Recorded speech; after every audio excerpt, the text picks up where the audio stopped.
Hello YouTube, and welcome to episode 10 of Operation Laythe. I am Southern Wolverine, and we are here looking at the next target of Operation Laythe, the planet Duna. We'll be able to get some good interplanetary experience here, we'll do some great science, and that will help us progress on our next step towards the moon Laythe. Alright. So let's head back to the Kerbal Space Center here. I've done some development away from the camera just to ensure I would have a rocket that would at least sort of work. So here I've got what I'm calling the Duna Transfer Vehicle. This is not a lander. This is just the vehicle to get the lander to Duna. Alright, so you see, this basically from here up is the transfer vehicle. We've actually got a decoupler there that the lander will stick onto, and this will effectively drag it over to Duna. Pulling things behind always seems to work better, especially when you're dealing with decouplers in this game, because if you put them on the front, you tend to get a lot of wobble when your force is down below them. So in any case, we're using the atomic engine from last time, and in an effort, these are low thrust, so in an effort to speed up our burn times, we're using this double splitter thing and setting 6 engines on here instead of 3. We've got some fuel here, we've got a full-size large tank, 3 of them on the outside, so we've got 6 of these engines. So it should give us a fair bit of thrust. We have a single capsule. This is going to be a one-man mission in order to simplify things and keep things smaller for now, since we don't have things like the mainsail engine still. But initially, I'm going to launch this vehicle up with no crew, which is why I have this unmanned thing here at the top. And that is so also when it's at Duna I can land, and this will control it. It's got solar panels. There's lots of science on this, as well as the lander that has yet to be designed. But one thing at a time. So our first step is to get this into orbit, set it up, and then we can start to work on a lander to go up and mate with it. So that's the plan there. I could have put more fuel on the center, but I put this, what is it called? The hitchhiker storage container. I felt like a guy's going to be on this mission for a long time. I hate to cram him into this little pod or a lander, so I'm going to give him some space to hang out. And he's got his video call in there so he can talk to his family back on Kerbal and all that kind of stuff. So he can travel in some level of comfort at least, rather than crammed into a seat, unable to move very much for several months. You see, I got lots of struts tying all this together, especially from the lower stage up to the actual transfer vehicle. The last thing I want is there to be lots of wobbling going on in this joint while I'm trying to take off, so we're stabilizing it by tying into all this up here in an effort to hold it. See, this is the same sort of arrangement as previously used, where we've got a bunch of these radial engines to boost the power of our skipper engines, which are just not powerful enough to get all this into orbit without a very large number of them. But now I'm boosting them to get off the pad with these large solid rocket boosters. And the trick with these is normally these stick a lot closer to the skin or to the, rocket proper. But if I do that, they're going to hit these radial engines when they decouple. So I've actually put a strut in here, and I put decouplers on the strut just to make sure that all of this gets clear of the rocket when it gets ejected and won't hit anything. One other note about this that's kind of important: if I right click on this, you'll see that I've taken all of the fuel and oxidizer out of this upper stage, and that is because it's just too darn heavy. I don't want to make a huge launch vehicle. I'd actually rather do a separate refueler mission, so I'll have to design that refueler. Maybe I'll do that in this episode. We'll see how the timing works out. So I'm going to launch it empty. I'm going to launch it under robotic control so that I have all the time in the world. I don't have to worry about a guy starving up there or something. And we can leave it waiting there while the refueler is built to go get it. Launch control, something of a problem, because this is a large vehicle with less thrust than I might like. So this center engine is being allowed to gimbal, everything else is locked. I've got these fins on the outside. I've also got 2 of these large SAS modules And this vehicle also has 3 extra of the small SES modules, simply because even with everything else gone, I'm probably going to want more torque on this, given that it's fairly heavy. I don't really want to count on just the capsule torque right now, especially once this thing gets a full fuel load. So in any case, hopefully this will make it to orbit, have a little bit of excess fuel, which I can then transfer up into the actual transfer vehicle, and hopefully save myself a refueling run. That'd be nice. Because it'll probably take at least 2 refueling runs to get this fully fueled and ready to go. You'll also note that this has no SAS or no RCS on it. Oop, I just remembered something I meant to do.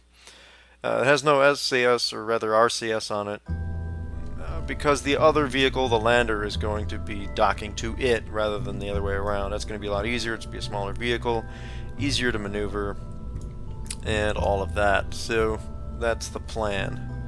We hope to not have to maneuver this large monster of a vehicle.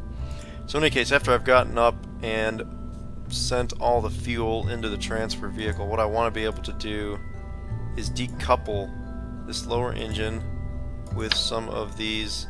Whoa, I don't really need 6 of them. Just have to place them individually, I guess. A couple of these Separatrons, and this will give us some force to kick this away from the transfer vehicle. So I want to put the same stage as that, so you've seen it there. So we want to move those up there, and that should, once those tanks are empty, be enough to get them at least some distance away from us, so we won't have to worry about crashing into it with the lander. And you see these connectors up here are so that I can bring a refueling vehicle in, stick it on there, and refuel that even after I've got the lander tucked in under there, because I might want to refuel the lander as well. So I want to have extra docking ports. I've also got some batteries and some solar panels to help keep this unmanned capsule running. And because every time you come back here, it puts a crew back in it, we got to take Jebediah back off. So we're going to save it, and we are going to put this bad boy into orbit. Hopefully. We hope it's going into orbit anyway. Yeah, see, it's a little wobbly on the pad, but that should be okay. I got this set to, 75-80% throttle, and lift off. It's staying reasonably steady here, actually. I'm concerned it's going to go way off. The fins are helping. The extra SAS is helping as well. See, look at all these engines going at the same time. So let these solid fuel engines burn down. Throttle down just a little bit just to make sure they do burn out before these liquid engines in the first stage. It's going to depart. And we are on our way. This is kind of nice with the, this is I guess it's a late launch because the sun has just gone down over the space center, because you can see it over the horizon. So we should actually launch into the sunlight, which would be actually kind of cool. So there we go, buddy. And good, those Separatrons did exactly what they were intended to do. We got rid of them. I do like in these later versions of Kerbal Space Program how you get this kind of like reddening over the horizon. Very cool effect. That looks so much better than it did originally. We got some time to throttle up to full now that we don't have solid boosters helping us out anymore. Yeah, and even without the fuel, this upper stage is still reasonably heavy, so it's going to take a good bit to get it into orbit. Although now this is accelerating pretty nicely. And some of my tests with this fully fueled or even half fueled, it's just a monster. It's just too heavy. And I could just stick extra stages on here, more liquid fuel boosters going on radially. That just gets complicated. Things tend to lag when you get too many parts on them. I just don't want to deal with that. I'd rather do a second mission, give me something more to show you guys. Look, there we go into the sun. You see now we're all lit up. We're getting into the sun anyway. And it's just easier for me than to do a launch that lags a lot. If you're trying to control this at a few frames a second or something like that, it very quickly becomes ugly and very difficult to control. More likely that the physics is going to get wonky and snap things up. So I prefer to keep my part counts, even at launch, relatively low. Alright, so let's see what our orbit's starting to look like here. Alright, we're getting up there. We just want to keep popping back here. make sure we're going to start pushing this apoapsis away from us. We should be able to do that. I mean, we're at full throttle, so we're gonna have to. Well, now we're at full throttle. Oops. We're gonna have to hope that we can do that, or we're gonna be in quite a bit of trouble.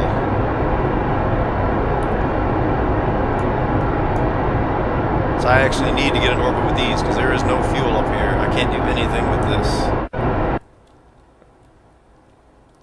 Alright, so that's moving out nicely for us, though.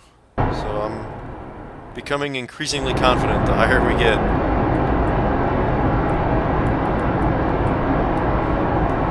Okay. And of course, this is the sort of thing that they were talking about doing, or that people have been talking about doing for some time with, you know, the International Space Station or some other kind of space station built in orbit to help you assemble something like a manned mission to Mars. Where you would have to, you need a lot of fuel to get there, obviously, and a large manned vehicle, much larger than the probes we've sent to this point, would take a lot more fuel. So that's something where it would become quickly very difficult to make a large enough rocket to launch all of that at once off the Earth's surface and into space. So our idea here of sending up a rocket that needs to be fueled, of sending up the rocket in multiple parts, is by no means new. Of course, we're now ahead in the Kerbal Space Center. We are going to be ahead of NASA. Take that, guys! Of course, Duna's not as far away as Mars, and we don't have all the same real-life engineering and budget issues that NASA does. At least not yet. Uh-oh, sounds like my engines just ran dry. Okay, let's get rid of those. Okay, looks like we should be able to make orbit on this last engine. Although, you can see we're having much less effect on this now. Because we're still nearly as heavy as we were a minute ago, but now we've only got this one engine. Before we had 3 of these, plus 6 of those radial engines. In any case, looks like we're doing good though. We're getting this up. I'm going to settle this in at about 80, I think. As per the usual. I know that's not news. Nice and safely into orbit. And there we go, right at about 81. Alright, so we're going to go ahead and set up our maneuver node now, just so I have an idea how long this burn's going to be. Whoop, whoa, way too much there. Alright, we'll need a little bit more than that. That's right, I can click on this and make that persistent now, can't I? Yes, I can. Excellent. Alright, so we want to bring that up over 70. Okay, there we go. That'll do. Alright, so that's 28 seconds. That's not as bad as I thought it would be. Should still have fuel left after that. And then we'll set this up in a stable sort of circular orbit, deploy the solar panels, and we can leave it there while we go build our refueler. Oh, I'm only getting 4 times acceleration because we're still in atmosphere. Oh, now we got the music. So now I can fast forward a little bit, well, faster. So we're going to burn at right about 15 seconds or so. And get this guy parked. Alright, make sure we're square.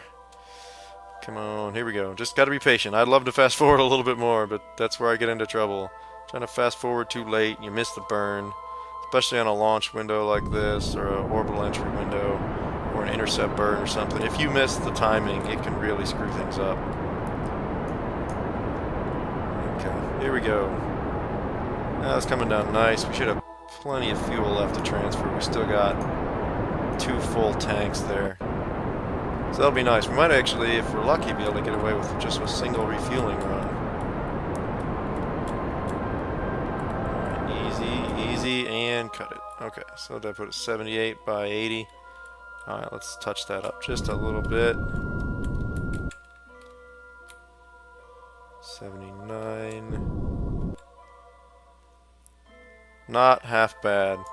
Our 2 nodes are only off by about 100 meters, a couple hundred meters. So that's pretty darn good. Alright, that was excellent. Now we got a whole lot of fuel to transfer up to the upper stage. How do I want to do this? I guess I'll just start getting it up there and worry about balancing it out later. I don't plan to do any burns with this, so I'll get it fully loaded. The only thing I'm thinking right now that I'm not explaining very well just yet, is that if I fuel up 2 of these fully, we're going to be really out of balance here with this. Of course, it's not going to do any burns. Everything's going to rendezvous with it.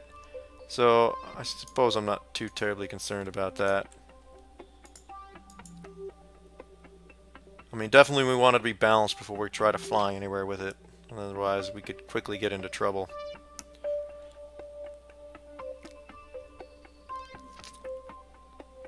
And you also notice while I'm doing this fuel transfer that I've got obviously 3 of these Science Juniors, as well as 3 of the mystery goo containers. So obviously we're planning to do quite a bit of science on this mission. We want to get the most out of our interplanetary mission with all the trouble it takes us, all the time it takes us to put together. So the idea is that we're going to have 1 for interplanetary space, 1 for Duna, high over Duna, and 1 for low over Duna. And then the lander, of course, will have its own science on it, which we will figure out when we can. And that will do our science in the atmosphere at Duna, as well as on the surface at Duna. And we'll have the surface samples. So we should be able to get quite a bit of science out of a single run. Now that we have the mechanic where we can actually take the science and put it back in the landing pods and bring it home. We don't have to bring this whole vehicle home, which obviously would be very difficult. A lot of parachutes or something to bring this whole thing home. And it would certainly be very difficult to land this whole thing on Duna. That would kind of be a disaster. Alright, so let's throw this empty set of tanks overboard. It's not doing us any good anymore. Goodbye! Ooh, even though Separatrons didn't push it quite as far away as I might have liked. That should be decent though. Hopefully that'll drop it into a lower orbit. Here, let me show debris and see if I can see where it went. Yeah, it dropped it into a slightly lower orbit. Still not ideal, but at least it'll be away from us. It'll get out of sync with us because it'll be going faster than we are. Alright, before I forget, I'm going to go ahead and deploy the solar panels. And turn this guy to face north, just so we've got it in a set attitude. And then we will leave it here. And go attempt to build a refueler. Excellent. Yeah, and pretty much the last thing we're going to do is actually send crew up here.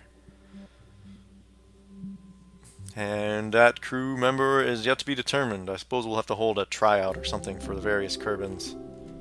So in any case, that was a nice successful launch. Let's get back down to the Space Center.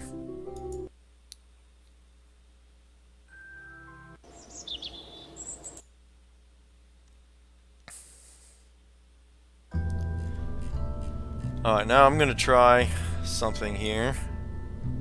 So I'm going to try to take... Here, I'm going to just do some disassembly before I do it.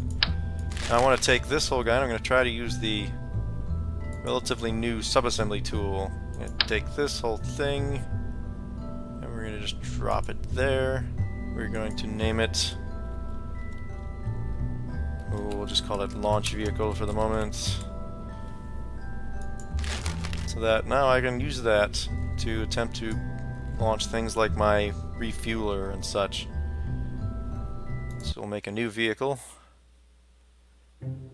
I think I'll use this command pod. Make some space, because this should end up being pretty tall. Now see, for my fuel, I'm going to end up needing about... Let's see, I had a half tank to fill up, and I had part of one of these to fill up. So this is the minimum amount of fuel I need to get up there to entirely fuel that in a single run. And I think I can manage that, and that actually shouldn't even be all that hard to do. I say, you know, tempting fate. So we're gonna go ahead and make these up. Oh, this one I am gonna want RCS on. Oh, I can tack it onto the sides. I'll use the radial RCS, I think.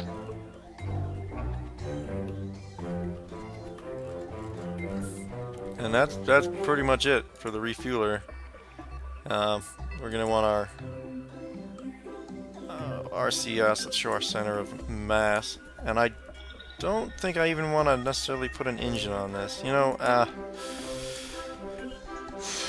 well, we hope to not need it, but I'm going to put an engine on there just in case. I might need to use a little bit of this fuel. I plan not to, but it'd be nice. to have it there just in case.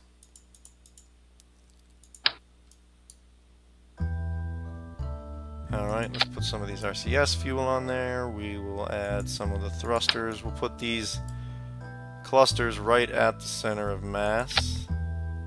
And we'll put these linear ones to help us with translation, which we're going to need more help with than the rotation, as it's got a higher moment of inertia in those axes.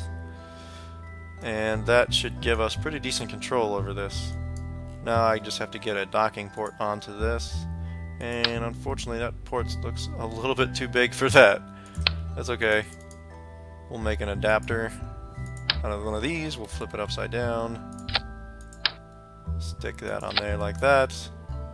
And because I'm paranoid, we will find some struts like that. And we will tie these in as far down as we can. Like that. That should be nice and solid. We are going to need some batteries on here, because this is unmanned. We'll just stick them right to the right to the capsule there. Don't need you anymore. Get out of the way. Okay. We'll throw some of these solar arrays on here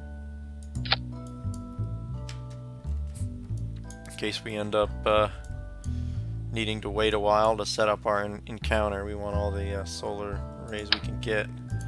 We'll throw a couple of these out here, just as a second insurance, I guess. So I'm going to set these up as a group, so they should all deploy when I hit the 1 key.